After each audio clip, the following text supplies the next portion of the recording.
তাই আজ যারা বিরোধিতা করতেছে তারা কি এই লুট বন্ধ করতে চান, নাকি সেই লুটের অংশীদার হারায় অস্থির হয়ে গেছেন? প্রফেসর ইউনূসের সরকার এই দুর্বৃত্তের শৃঙ্খল ভাঙার সাহস দেখাইছেন, এবং সেটাই আজকে দেশের রাজনৈতিক মাফিয়াদের গায়ে আগুন ধরাই দিছে।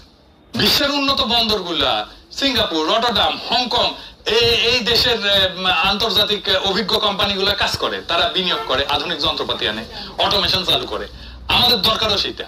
আর প্রয়োজন দেশের জন্য কাজ করতে ইচ্ছুক সাহসী নেতৃত্ব, যারা শেখ হাসিনার চিহ্নিত লুটেরা কোম্পানির দখলদারিত্ব থেকে এই জাতীয় সম্পদ উদ্ধার করতে পারে। এই লড়াইটা শুধু একটা টার্মিনালে না, এটা হলো মাফিয়া বনাম মানুষ, দুর্নীতি বনাম দক্ষতা এবং সাদাবাজ রাষ্ট্র বনাম জনগণের রাষ্ট্রের লড়াই। এই লড়াইয়ে আপনি কোথায় দাঁড়াবেন, এটা এই সময়ের সবচেয়ে গুরুত্বপূর্ণ প্রশ্ন। এই প্রশ্নের ফয়সালা আপনি নিজে করতে পারবেন। এখন আপনি সব তথ্য আছে, সব জানলেন, সবকিছু ফাঁস করে দেওয়া হলো। আপনি এবার সিদ্ধান্ত নেন, আপনি কোন পক্ষে। ইনকিলাব।